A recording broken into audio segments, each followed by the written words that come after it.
بہت ساری خواتین ایسی ہیں, بلکہ اب تو موسٹ آف دی ٹائم سبھی اپنا ڈائٹ کر رہے ہوتے ہیں کہ ہم یہ نہیں کھا رہے, لیکن بہت کم لوگوں کو فرق پڑ رہا ہوتا ہے, اور کچھ لوگوں کو بہت ڈریسٹک فرق پڑتا ہے کہ وہ عجیب لگنے لگتے ہیں, اور کچھ لوگ بہت سلو ویٹ لاس کرتے ہیں اور بہت گریجولی جاتے ہیں اور وہ ہیلدی لگتے ہیں. وہ خواتین جو کہ ہیلدی بھی رہیں اور ان کا ویٹ بھی لاس ہو جائے, ان کو آسان الفاظ میں آج یہ بتا دیں کہ بھائی ان کو یہ کرنا چاہیے. ورنہ کیا ہوتا ہے کہ نارملی خواتین جو ہے وہ اس کمپلیکیشن کے اندر رہتی ہیں, کتنی کیلری, اس میں کتنی کیلری. تو میرے خیال میں آسان پلان ہونا چاہیے تاکہ ہر کوئی اس کو فالو کر سکے. دیکھیں کیلریز کو کاؤنٹ کرنا تو ڈیفینیٹلی بہت مشکل ہوتا ہے, اور نہ یہ کہ آپ ہر وقت کیلریز کو کاؤنٹ کر سکتے ہیں. who will count the calorie کہ اب I eat this, اتنی کیلری ہوگی, اتنی کیلری. لیکن یہ ہے کہ میں اپنے میرے 15 سال کے کیریئر میں نے ہمیشہ ایک چیز سیکھی ہے کہ کیلوریز کو کاؤنٹ کرنا جو ہے وہ بہت مشکل ہے. اپنے لیے ڈیلی ڈفرینٹ ڈائٹ پلان جو ہے وہ بنانا بہت مشکل ہے. میں ایک ورڈ کو ہمیشہ حمایت کروں گی, پورشن کنٹرول. ایک عورت ہے جس کو اپنے ہسبینڈ کے لیے بھی بنانا ہے, جس کو اپنے بچوں کے لیے بھی بنانا ہے, جس کے اگر ان لاز ہیں اس کو بھی دیکھنا ہے, وہ ایک ٹائم ٹیبل کے تحت وہ اپنا کھانا بنا لے. اس کے پاس پوری ڈائننگ ٹیبل سجی ہوئی ہے, ٹھیک ہے. تو جب وہ اپنے لیے میل نکالے تو پورشن کنٹرول میں تھوڑا سا نکالے. وہ تھوڑی سی چپاتی بھی لے لے, وہ تھوڑا سا سالن بھی لے لے, تو اس کی سیٹسفیکشن بہت بھرپور ہو جائے گی. اور وہ الحمدللہ کہ یہ پورشن کنٹرول ہم سب کو سیکھنا چاہیے. اور ہمارا جو سائنس بھی یہ کہتی ہے کہ آپ جب آپ کو لگے نا کہ آپ نے کھانا کھا لیا تو آپ کے تقریباً 20 منٹ کے بعد آپ کے دماغ کو میسج آتا ہے کہ یو فل. تو ہم جب تک دماغ کو میسج نہیں جاتا ہم کھائے جاتے اب تک لیٹ ہو جاتے ہیں, بدہضمی بھی ہو جاتی ہے. لیکن مجھے بتائیں, کیونکہ آج ہم اسپیسیفکلی بات کریں کہ ہم غلطی کیا کرتے ہیں ڈائٹ کے دوران, تو اس میں ایک ٹائمنگس کی بات آ گئی کہ ہمیں اپنا کٹ آف ٹائم پہلے ذرا کرنا چاہیے. اور ساتھ میں مجھے یہ بھی بتائیے گا کہ اس میں کس طریقے سے, اگر اسپیسیفکلی ہمیں نہیں پتہ ہوتا کہ ہم نے پھل کتنے کھانے ہیں, ہمیں لگتا ہے جی پھل تو بڑے ہیلدی ہیں, تو ہم جوس کے جو ہیں وہ فریش جوس کے جو گلاس سے گلاس بھر کے پی رہے ہوں گے, ہمیں یہ نہیں پتہ ہوتا کہ اس میں بھی کتنی مٹھاس ہے. ہاں, ہمیں پھل کھانے کے بارے میں کہا گیا ہے, لیکن ہمیں جوس پینے کے لیے نہیں کہا گیا. ہم تو فریش جوس پینے کی طرف جا رہے ہیں, یا زیادہ تر ہم پیکیٹڈ جوس پینے کی طرف جا رہے ہیں. تو وہ جو پیکیٹڈ جوس ہیں وہ تو پروسیسڈ ہیں, اس میں چینی بھی شامل ہے. اگر ہم فریش جوس کا استعمال بھی کر رہے ہیں تو اگر ایک گلاس بھی ہم جوس لیتے ہیں تو وہ 6 اورنجز کا بنا ہوا ہے. 6 کینو تو ویسے بھی نہیں کھائے جاتے, آپ 1 یا 2 کینو کھا لیتے ہیں, آپ کو فائبر مل جاتا ہے, آپ کا پیٹ بھر جاتا ہے. دوسری بات یہ کہ پھل کا استعمال ہمیں بتایا جا رہا ہے کہ جی کھانے کے بعد بیٹا جاؤ آم کی ٹرے بھی لے کے آ جاؤ, تو کینو کی ٹرے بھی لے کے آ جاؤ. ہمارا جو سسٹم ہے وہ بہت ڈفرینٹ ہے. ہم لوگ اگر ویٹ لاس کی طرف یا ہیلدی لائف سٹائل کے بارے میں جاتے ہیں یا پورشن کنٹرول. جب آپ نے آم کی بات کی نا, تو اصل میں ہمارے یہاں ہوتا ہے کہ جب آم آتا ہے نا تو ایک فیسٹیوٹی ہوتی ہے, اور کھانا کھانے کے بعد رات کو نا پھر سارے ٹھنڈے ٹھنڈے آم, پورا فیملی ٹبر بیٹھے گا, پھر وہ آم کھائے گا, پھر آم کے بعد اس سے کچی لسی بھی پینی تاکہ مینگو ایونٹ ہو جاتا ہے. مینگو ایونٹ ہو جاتا ہے, لیکن ہم لوگ یہ بات ماننے کو تیار نہیں ہو رہے کہ مینگو جو ہے وہ پورا میل ہے, وہ نہیں کھانا, یا تو بس وہی کھا لو, یا وہی کھا لو, یا وہی نہیں ڈنر کر لیں, یا پھر آپ مینگو کھانا. اچھا یہ بتائیے گا کہ کچھ لوگ اپنی ڈائٹ سے شوگر کو بالکل مائنس کر دیتے ہیں, جیسے کیٹو میں ہوتا ہے, تو کیا یہ بالکل ٹھیک ہے؟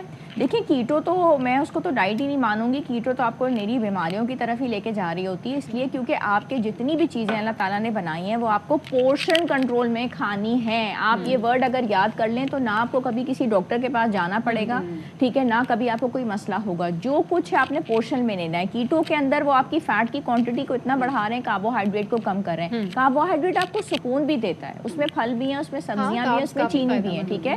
آپ دیکھیں آپ کاربوہائیڈریٹ کو بالکل لائف سے نکال دیں, آپ یقین کریں کہ آپ اپنے بچوں کو مارنا پیٹنا بھی 2 دنوں میں شروع کر دیں گی, اور آپ اتنا لڑائی جھگڑا شروع کر دیں گی کہ آپ کی ماسیاں آپ کو چھوڑ کے بھاگ جائیں گی. یہ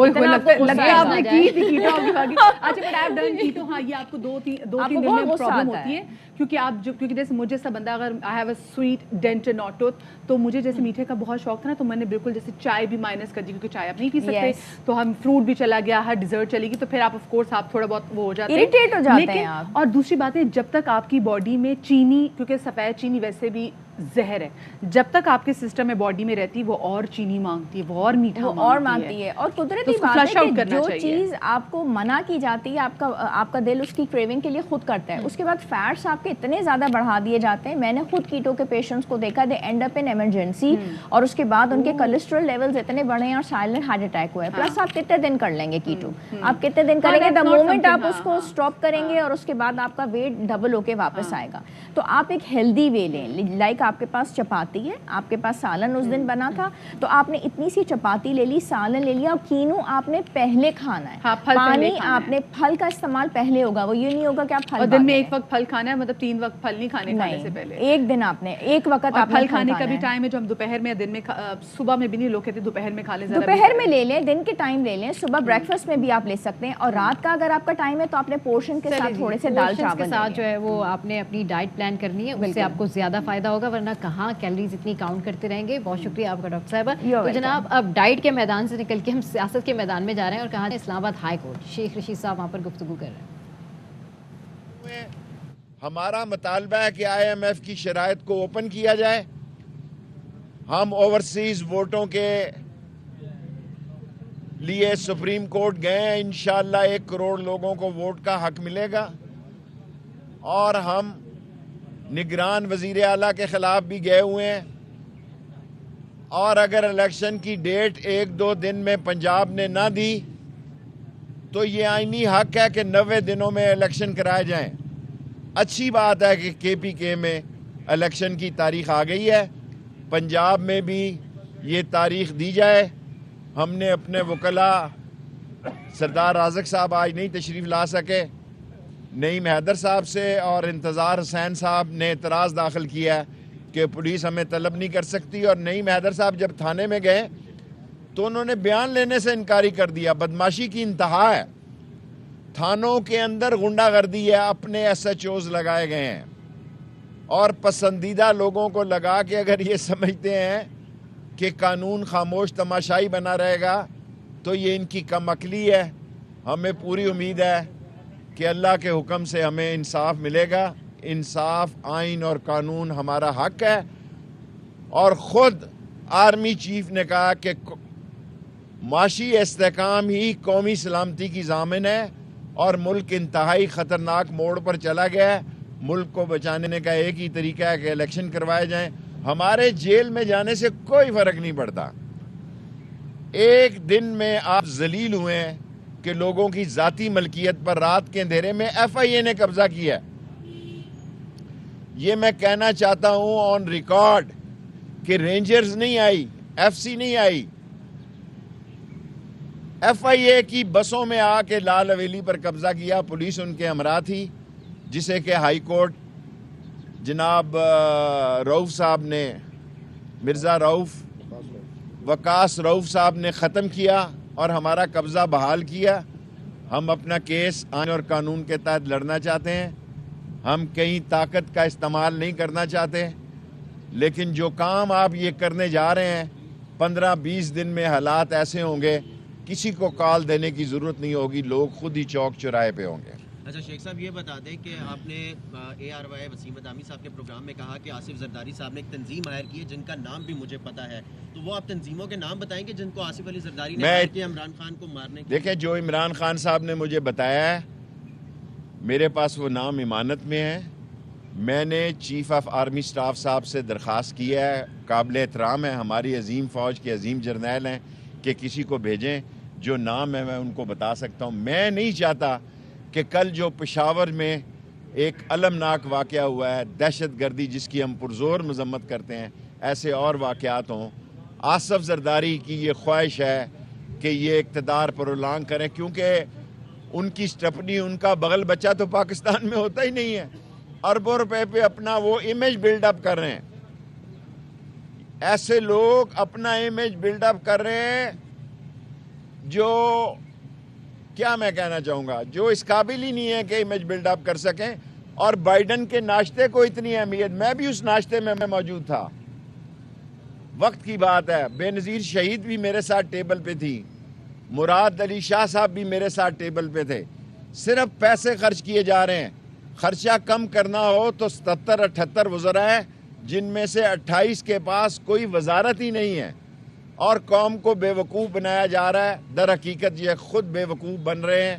جس وقت ووٹ کا حق ملا قوم عمران خان کے حق میں فیصلہ دے. شیخ صاحب یہ بتائیے گا کہ ایک نئی تو شیخ رشید میڈیا سے گفتگو کرے جس میں ان کا کہنا ہے کہ راولپنڈی کی تینوں سیٹوں سے عمران خان الیکشن لڑیں گے. تو اس حوالے سے ہم نے آپ کو بتایا. تو پروگرام میں یہاں وقت ہوا ہے چھوٹے سے بریک کا. Stay with us.